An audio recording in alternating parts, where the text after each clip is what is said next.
খিদে। প্রতিদিন প্রভাত হলেই শুনতে পাই করুণ কান্নার শব্দ।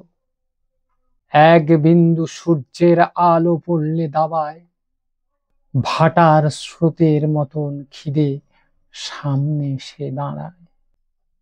সন্ত্রস্ত থাকি সারাক্ষণ এক আশঙ্কায়, জলোচ্ছ্বাসের তাণ্ডবে বাচ্চারা জেগে উঠে, এই বুঝি খাই খাই চিৎকারে আকাশ গর্জায়। সমস্ত সভ্যতা তোলপাড় করে উপহাস কাটে শিক্ষিত বেকারের অট্টহাসি। চাকরি না পাওয়ার খিদে তাদের মজ্জায় মজ্জায়। কত যুবতীর খিদে মেটাবার স্বপ্ন দেখতে দেখতে যৌবন চলে যায়। লুপ্ত ধূমকেতুর মতন বিশ্বাস হারায়। বদ্ধ আক্রোশে সমাজ থেকে মুখ ফেরায় তারা। বাঁচার আশা হতাশায় ভরে যায়। ক্ষুধার্ত পাখির মতন উড়ে উড়ে সারাদিন একদল উদ্বাস্তু জানায় ধিক্কার বর্তমান নুয়ে পড়া শাসনতন্ত্রকে। একে দেয় প্রশ্নচিহ্ন। অজুহাত করে বেঁচে থাকবে তারা আজ কোন মন্ত্রকে?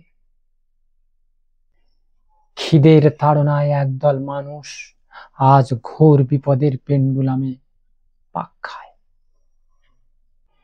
নিজেই নিজেদের কবর খুঁড়ে যায়, চিতা সাজায় দিন রাত।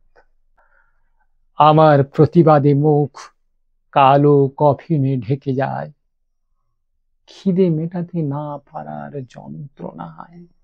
প্রেম বিকায় টাকা, ভালোবাসা খিদে নর্দমার আবর্জনায়।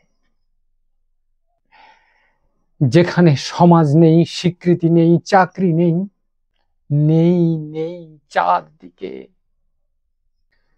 না পাওয়ার কি অমানবিক হাহাকার নিয়ত করে আবর্তন। অথচ খিদে সেইখানেই নদীর স্রোতের মতন প্রবাহমান। যেন তেন প্রকারেণ সময়ে অসময়ে খাবার চাই পেটে। আমার ক্ষুধার্ত মনে দিন রাত শব্দ ভাঙি, শব্দ গড়ি, শব্দ ভাঙি, শব্দ গড়ি, আর খিদে মেটাই কেবলমাত্র খাবার জন্যে। কোন অজুহাতে হাত পা গুটিয়ে বেঁচে আছি বুঝে উঠতে পারি না। আচ্ছা, কোথাও কি আনন্দের উৎসব বন্ধ হয়ে গেছে আজ? কোথাও কি পবিত্র ফুলে বিধে আছে হুল ভীমরুল? কোথাও কি আর্তরা দল পাকিয়ে মিছিল বানায় রাস্তায়? কোথাও কি জনারণ্যে স্বামী সোহাগ পিয়াসী নারীর ধর্ষিতা মুখ নির্বাক নিশ্চুপ? সারাদিন ঘুরে ঘুরে খিদে পেটে আমি এক পাগল পথিক। ভাবতে ভাবতে প্রভাত বানাই আর এক অবিকল অনুরূপ।